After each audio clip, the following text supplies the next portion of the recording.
It's a cultural opportunity for students and the community to explore the rich heritage of St. Bernard as Nunez Community College and Penn TV presents the Nunez History Lecture Series.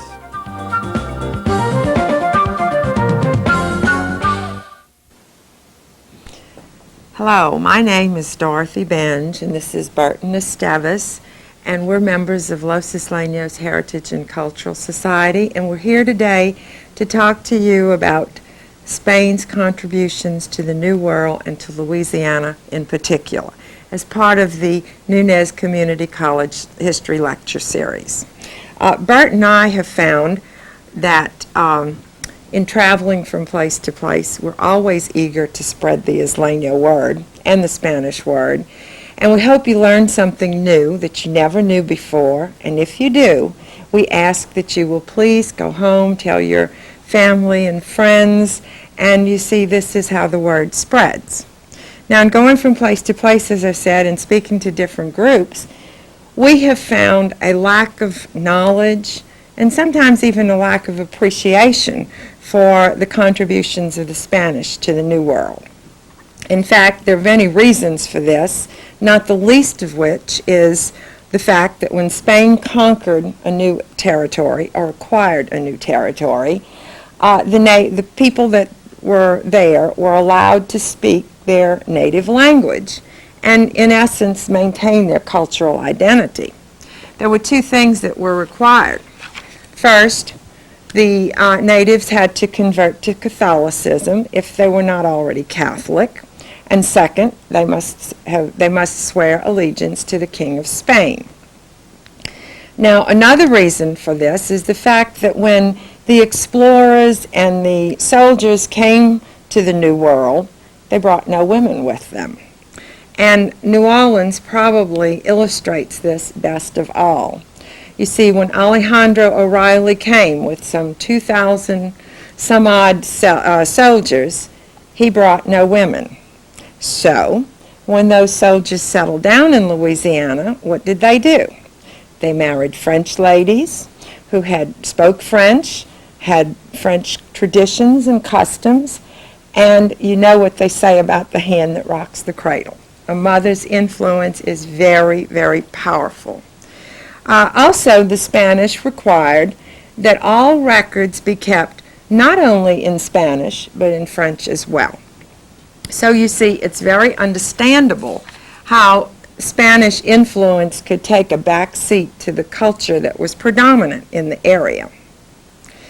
Now, to begin Spain's contributions to the New World, we'll talk about King Henry of Castile, who commissioned John de Betancourt to explore and colonize the Canary Islands. The conquest began in 1399 with the island of Lanzarote, and it ended in 1496. Yes, 1496, that was 4 years after Columbus discovered America. Now, the people that they found on the Canary Islands, the Spanish called Guanches. The Guanches fought long and hard to maintain their island. They were cave people who mummified their dead and were still living in the Stone Age.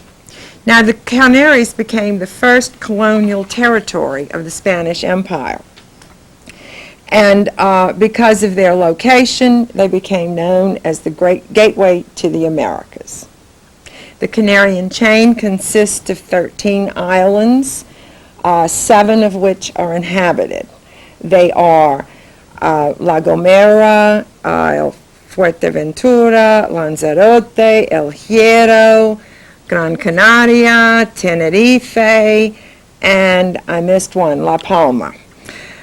The Canaries became the proving ground for all administrative policies that the Spanish used throughout New Spain. Canary Islanders settled in Cuba, Venezuela, Puerto Rico, Paraguay, Uruguay, the Dominican Republic, Santo Domingo, and anywhere that the Spanish colonized. Colonists from the islands of Lanzarote and Gran Canaria founded the city of San Antonio in 1731. The marriage of Ferdinand of Aragon and Isabella of Castile brought together two of the most powerful kingdoms that laid the foundation for modern Spain as we know it today. In 1513 and until 1821, Spain had claimed half a continental United States and all of Mexico. This fact alone should tell us of the Spanish influence in our lives today. Our Spanish colonial past is more evident in the Southwest. One cannot cross the Southwest without becoming aware of the Spanish and Mexican influence on the architecture, the food, place names, and family names. But here in the Southeast, where relatively fewer Hispanics live today, and most of the physical Spanish structures have been largely disappeared, it is a different story. The Hispanic origin is greatly forgotten. Very few people realize that there were settlements in Alabama, Arkansas, Mississippi, Florida, the Carolinas, Virginia, Tennessee, Georgia. The first European settlement founded by the Spanish was the town of San Miguel de Guadalupe on the Georgian coast, and that was in the year 1526. In 1979, the ruins of Santa Elena were uncovered near the 8th hole of the Marine Corps Gulf Coast on South Carolina's Parris Island. It is little known in American history of the Spanish. They supported soldiers, settlers, missionaries. History tells us of the dawn of European settlement on the East Coast as being English at Roanoke and Jamestown. They tell you nothing of that Spanish mission that the Jesuits founded in Virginia in 1570. 14 years before the tragedy of Roanoke and 37 years before the English decided to have a permanent settlement at Jamestown, near that very same site that the Spanish mission was.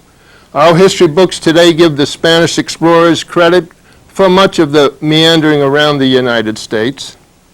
Juan Bermudez founds Bermuda in 1505. Ponce de Leon discovers and explores Florida in 1513.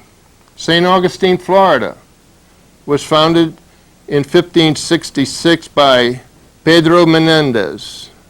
St. Augustine is the oldest continually inhabited city in the United States today. Cabeza de Vaca's first-hand account of his journeys from Florida to the Pacific were published in Spain in 1514. The Spanish explored Cape Cod and the Merrimack River before the 1520s. They also sailed up the Penobscot River in New England to the present site of Bangor, Maine. The Spanish also established a military outpost on Vancouver Island, 350 miles from Seattle, Washington today. Most Anglo historians would have you believe that the Spanish explorers came to the New World only to plunder. That is not so. The Spanish explorers were giving orders not only to explore, but if they found good ground, they were to settle and make settlements there and remain there. They were given seed, livestock, and tools, and most tried to follow these orders but failed. The historians do dwell on De Soto and Narvaez, who did plunder and who did not make settlements. Yes, our history books give us a very sketchy history of our Spanish explorers, but they failed to tell us what they left behind. Well, one of the first things that comes to mind is the horse. The explorers brought them on their ships. They were needed to explore the land once they arrived. They also brought oxen, mules, and donkeys as work animals. And they brought cattle, pigs, hogs, chickens, and goats for food. They brought sheep for wool. Consider the influence on the Navajo Indians as they began raising the Spanish-introduced sheep and then began weaving the wool into beautiful textiles. DeSoto and his men brought war dogs with them, probably the same dogs that were found on the Canaries when they were first conquered, and for which the islands are named, by the way. DeSoto's dogs mated with the native wolves here in the New World, and today we have what is known as the Catahoula cur. Spain introduced weapons and tools made of steel. There were swords, hatchets, scissors, guns, armor, cannon, and of course gunpowder. They introduced new technology, such as innovations in reckoning latitude, shipbuilding, and rigging for sails. They brought some of the finer things as well, like silks, satins, lace, linen, and velvet, as well as breeches, stockings, garters, and hoop skirts. Spanish influence in Louisiana has especially been overlooked for the reasons already mentioned. Louisiana west of the Mississippi and the Isle of Orleans was ceded to Spain in 1763. From then until 1803, when Thomas Jefferson purchases Louisiana, Spain contributed profoundly to the development of Louisiana and New Orleans. New Orleans, after the fires of 1788, was rebuilt by the Spanish codes developed by the Spanish administration of Louisiana. The health codes, also developed by these same administrators, resulted in the above-ground burials and St. Louis Cemetery No. 1 being placed outside of the city in 1789. The legal and governmental systems established by Governor Alexander O'Reilly in 1770 survived throughout the Spanish era and influenced the manner in which the American government, legal and presence here in Louisiana was formed after 1803. Even the word Creole is of Spanish origin. The word criollo means of the colony. Spain created a Creole society in the Americas, blending and mingling French and Western European culture with that of the cultures of the Native Americans and West Africans. Spanish changed the physical appearance of the city of New Orleans. They introduced brick buildings covered with plaster, built up to the street property line, Spanish tile roofing, patios with wells, and other regulations trying to make the buildings more fire resistant. Spain also contributed greatly to the cause of American independence during the American Revolution. Between 1778 and 1779, Bernardo de Galvez, with his American friend Oliver Pollock, secretly provided funds and much-needed supplies to the American colonists. These supplies were shipped by way of the Mississippi and Ohio rivers to Generals George Washington and George Rogers Clark. Also of importance to the American cause was Spain's control of the Mississippi River and the port of New Orleans. Now, when Spain declared war on Great Britain themselves in 1779, Galvez began his military campaign on orders from his king against the British. He raised an army and a navy, and he successfully led expeditions himself in Louisiana and Florida. His forces also secured the upper Mississippi and Ohio rivers and the Bahamas. Now, by fighting the British in so many places, Galvez effectively diluted the strength of the British forces and kept them away from places where they were needed, especially at the decisive Battle of Yorktown. The United States Congress later saw fit to commend Bernardo de Galvez for his role in the American Revolution, and there's even a statue in his honor in some obscure place in Washington, D.C. Now, Spanish descendants of those who fought with Galvez in this American Revolution are eligible for membership in the Sons and Daughters of the American Revolution, even though their ancestors were not American at the time. In order to discourage the British expansion west of the Mississippi, Spain brought in thousands of settlers. They brought in Canary Island people who were all called Islenos, and they were settled in Galveston, near Gonzales, Louisiana today. They were settled in Valenzuela, near Donaldsonville, Barataria, and San Bernardo. They also brought settlers from Malaga who founded New Iberia in 1799. The Islenos of Louisiana constitute the last living vestige of Spanish colonial Louisiana, and we believe that we Islenos are Spain's finest gift to the New World. Yes, and one thing that also brought the majority of Acadian refugees to Louisiana in the middle 1780s. And now, with that, we'd like to take you back in time to meet with an Isleno couple circa 1778 who will give you a brief history of the Islenos of St. Bernard Parish.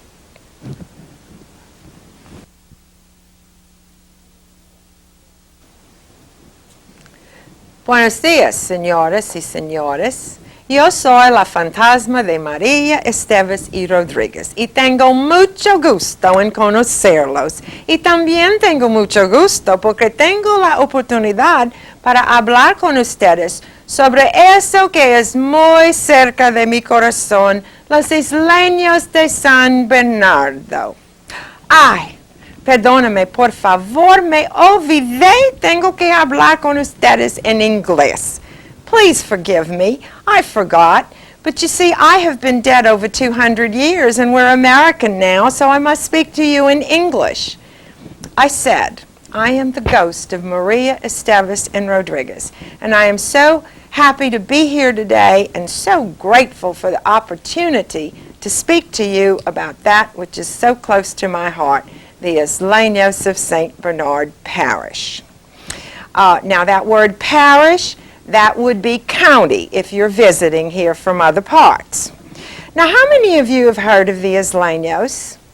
And the Acadians, the Cajuns? Everyone knows who they are. Well, the word Islenos means islanders, and it refers specifically to our people who came to Louisiana from the Canary Islands beginning in 1778 at the request of the same Spanish king who invited the bulk of Acadians to come in 1785. Pero Pablo, ¿dónde está Pablo? Ven aquí pronto, Pablo. Pablo, our guests have arrived, and we have only a few minutes in which to establish our people's rightful place in history. You know, people, it's always French this, it's Acadian that, it's Cajun music, it's Creole cooking. Well, I don't believe you realize that the French Quarter is more Spanish than French, having been rebuilt by we Spaniards after the great fires. Pablo, tell them how we came. I am Pablo Esteves. I see that you've already met mi esposa Maria. I am a Canary Island soldier who helped defeat the British during the American Revolution, and I fought under the Spanish flag. Yes, I helped George Washington win his fight of independence along with my fellow Islenos. You may wonder how we did this. Well, if you listen to our story, you'll learn. Our great leader, Don Bernardo de Galvez, the fourth Spanish governor of Louisiana, took command at the Cabildo, facing Plaza de Armas. You know that today as Jackson Square. In carrying out his duties, he uncovers British illegal trade in the Gulf and along the Mississippi. He immediately expels the British from the colony and reports his findings to Spain. This results in a royal order to the governor of the Canary Islands, who was Bernardo's father, Matthias. He was ordered to recruit 700 men for 8 years' service in a militia to protect and populate the colony here for Spain. When I heard of this order, I was very eager to become a recruit, with Maria's permission, of course. You see, the economy in our islands was very bad at that time. Crops were failing due to droughts, invasions of the African locusts. Our islands are only 65 miles off of the West African coast. The wine trade was bad and sickness was widespread. And besides, our king, he let us recruits bring our wives and our children. And he gave us 90 reales. I received half in the islands and half in the colony. Had my pouch full of money. I had Maria with me at my side. I was a rich man. Oh, yes. The trips were long and trying for the 2,000 some odd soldiers who came to Louisiana. But we brought our food, crafts, traditions, and our belief in God. Now let me tell you, our ships, the ships that brought us here, were well stocked, they were well outfitted. There was none of that overcrowding and lack of food and water that was so common at the time. You see, our king took good care of us because he wanted healthy settlers for his colony. Why, remember, Pablo, we had firewood on board ship. We had 2 hot meals a day. We even had hardtack for the babies when they cried. And we brought green pepper, cayenne, basil, saffron, rice. Also, we could continue making our favorite native dishes such as caldo and paella. And speaking of paella, you know that Cajun jambalaya everyone's so crazy about? Well, I want you to know that it is nothing more than Spanish paella without the saffron. But enough of that. Let's see, we also brought chayote now. Who knows what chayote is? That's Spanish for mirliton, yes. And we brought asparagus, artichokes, oranges, lemons, limes.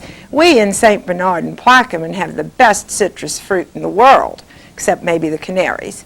And we brought garlic. I bet you thought the Italians brought the garlic, huh? We did. And you know, we also brought almonds, olive oil, and chicory. Now I ask you, what did the Acadians bring with them? You see, nothing. You see, those poor people were lucky to escape with their lives and the very clothes on their backs. But Pablo, tell them what happened after we got here. As soon as we arrived, our young single man was taken to train in the Spanish regiments that were here already. Maria and I were settled in a small village. We called it La Concepcion. I was given land, tools, and help to raise a house to replace the palmetto hut that we lived in at first. I was also given a subsistence pay until I could support myself. And it did take us, the men of the village, a few years in order to complete the building in which we were to worship our God. Yes, and do you know what? They sent us a French priest. He didn't speak our language. He didn't understand our language. Why, he couldn't even hear our confessions. And you know, people, dead as I am to this very day, I still believe that the Irish built St. Patrick's Church because God spoke to them in French at the St. Louis Cathedral.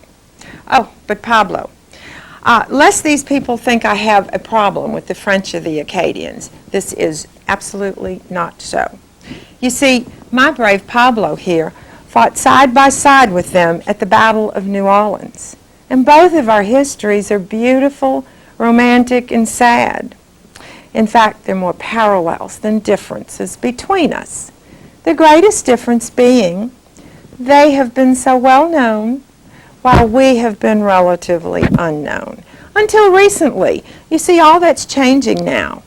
They have their Acadian village in Lafayette, and we have our Islenos village in St. Bernard. And last year, for the very first time, we Islenos are prominently mentioned in the newest Louisiana state-approved history textbook that's taught to all 7th and 8th graders in the state. Pablo, enough of that. Now let's tell them about our oxen, okay? I think they'd like to hear that. We were able to bring our oxen with us from the islands. This enables us to farm and feed ourselves and help feed the city. You see, we Islenos, we have a long tradition of domesticating cattle, for there were very few horses and mules on our islands.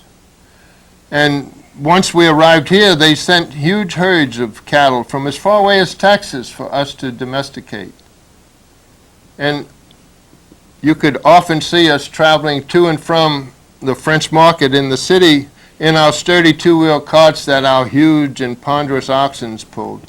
And our gaily dressed senoras, such as Maria here, dressed in her typical costume from the home island of Gran Canaria, they would join us, for shopping in the city, and we would have a gay time while we would tell stories and jokes and sing our songs as we slowly made our way. And those oxen, we had trained those oxen so well that on the return trip home, we could take our siesta. The oxen knew exactly where they lived. Oh, yes. I remember those were wonderful times telling stories and singing our songs. Our songs, were unique and very important to us because, you see, we were not an educated people. In fact, most of us were illiterate. And so it was through our storytelling and our decimas that we preserved our history. Now, a decima, for those of you who may not know, is a rhyming 10-stanza narrative song or poem. They were very popular in Spain as far back as the Middle Ages. In fact, they still are today, especially in rural areas where there's no TV for entertainment. And our decimas, just as theirs, told tales of sad laments, joyous occasions, and hilarious exaggerations, much like your American Paul Bunyan. And all of these were about everyday life in our community. Pablo, tell them my favorite decima of all, the one about your cousin Paco. My cousin Paco was a fisherman. Oh my goodness, and what a fisherman he was. One day he's out fishing and he catches this crab.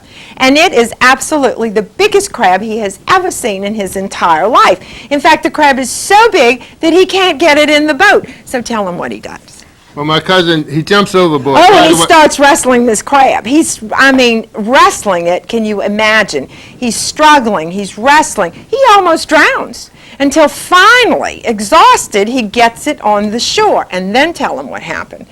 Well, once he gets it to shore, he's got another problem. He's got a really big problem. You see, the crab is too big to fit in his ox cart so he can take it to the French market to sell it. And he certainly didn't have a pot big enough to cook it in, so tell him how he solved that. Well, my cousin Pop, he's such a resourceful Islenos fisherman that he builds a fence around it and he charges people money to come and see it. Oh, Pablo, I love to hear you tell that story. See, Maria. And people, we Islenos may well have had the very first zoo in Louisiana because of Pablo's cousin Paco and his crab. Yes, Maria, though, remember, besides all of the good times like that and the good family life you and I had together, that I was a soldier first. I marched with Don Galvez. We marched to Manchac, Baton Rouge, Natchez, Mobile, Pensacola. We captured them all from the British. El Patron, he gives Natchez to the Americans, but he keeps the rest for Spain. 36 years later, my compañeros and I are called upon again to fight the British. This time we're under the command of Old Hickory, General Andy Jackson. We defeat those redcoats again, and if you've noticed, they haven't bothered us since. But this time, we Islenos, we suffer more because the British invasion takes place in and around our homes in San Bernardo. See, mis amigos, Your history books until recently have told you very little about our people, the Islenos. But I as a soldier, I played a part in the birth of this great nation, and I was there when it came of age at the Battle of New Orleans. So do come and visit the place where I fought, Chalmette. Visit our Islenos Museum and come and visit our fiesta every March. Do visit the oldest existing cemetery in our colony today. That's where Maria and I are buried, along the banks of Tierra de Bueyes in San Bernardo. Our people today, they're all true Americans. But all of them, in their hearts, they have a special place for las Islas Canarias y España. Vaya con Dios, your servant Pablo. Yes, but before you go, one last thing. Should you go to Café du Monde in the French Quarter and have some of those French beignets, I want you to know they are nothing more than Spanish sopapillos.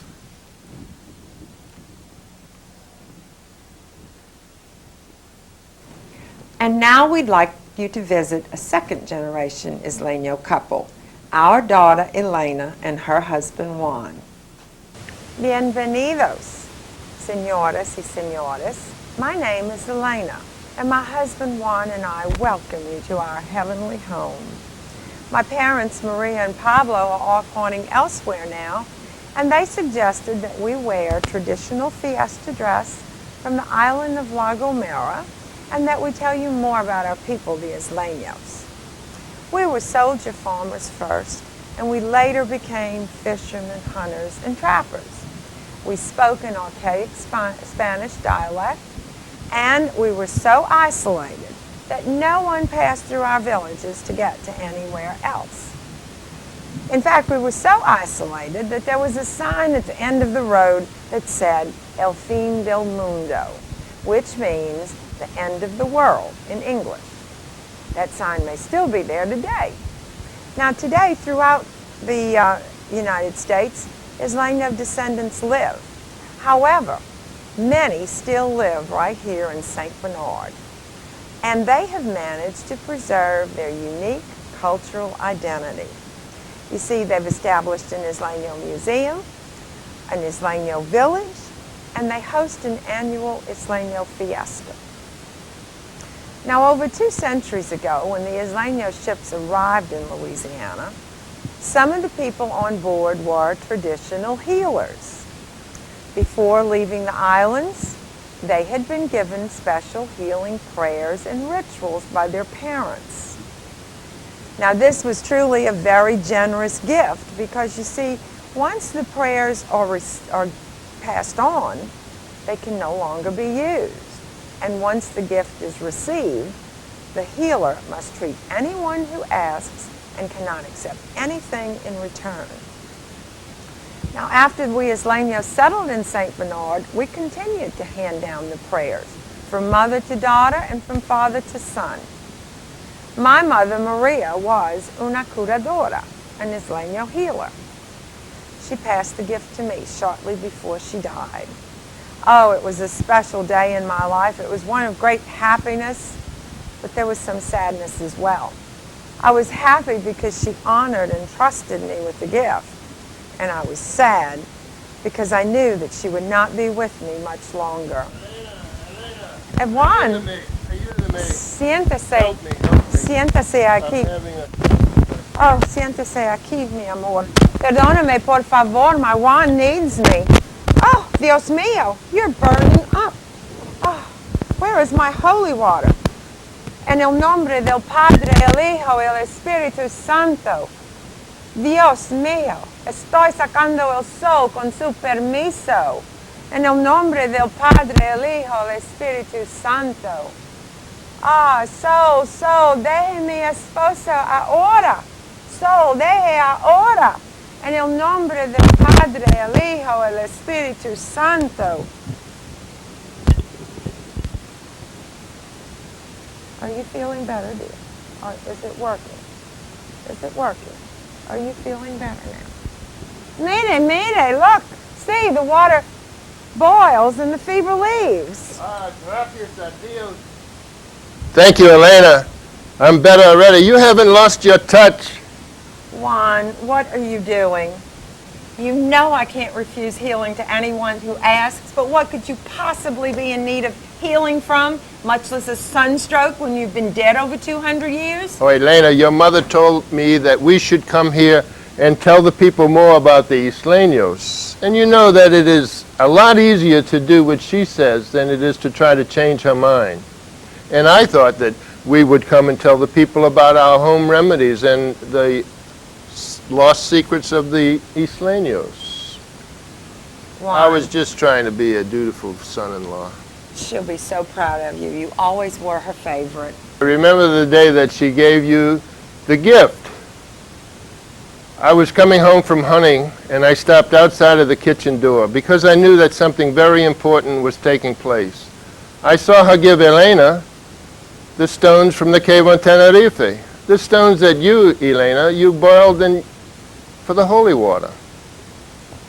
And I listened, fascinated by the story she told of the patron saint of the Canary Islands, who was the Virgin of Candelaria. Long before the Spanish conquered the Canary Islands, the natives, who were called Guanches, found a wooden statue of a mother holding a child. It was the Virgin and the Christ child. Obviously, it had washed ashore from a wrecked ship. The Guanches thought that she was so beautiful that they placed her in a cave and they worshipped her. Then one day, some men from the village of Guimar took her from her cave and brought her to their chief. The Virgin did not belong there. She belonged to the coast people. So every night that she was gone, the people would see burning lights leave the cave of San Blas, and they would fly quietly along the beach to the inland village of Guimar. And there they would sit in the trees like lighted candles, awaiting her return to the coast. The people of Guimar, they became so frightened by this that they sent her back to where she belonged. Legend has it that wherever we Islenos people go, the angels of Candelaria go with us. Yes, Juan, I remember as if it were yesterday. And you know, I often wonder what the Spanish must have thought when they found that the Blessed Virgin Mary had conquered the Guanches long before they did.